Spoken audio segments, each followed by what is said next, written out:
AP యొక్క n పదాల మొత్తం 2.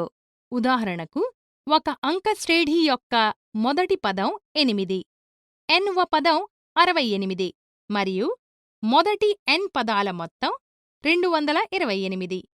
n మరియు ఉమ్మడి భేదాన్ని కనుగొనండి. లెక్కింపు మనకు తెలుసు.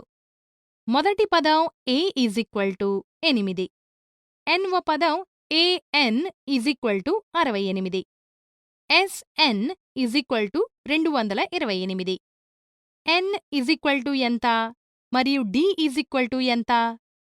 nవ పదం an = a plus n minus 1 into d = 68 8 plus n minus 1 into d = 68 n minus 1 into d = 60.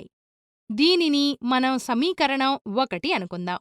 ఇప్పుడు Sn = n/2 into 2a plus n minus 1 into d.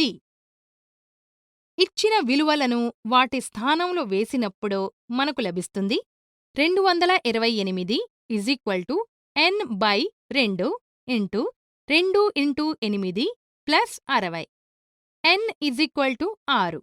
ఇప్పుడు సమీకరణం 1లో n = 6 అయినప్పుడు మనకు లభిస్తుంది 6 మైనస్ 1 ఇంటూ d = 60 లేదా 5d = 60.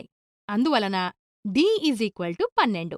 కాబట్టి d మరియు n యొక్క విలువలు 12 మరియు 6.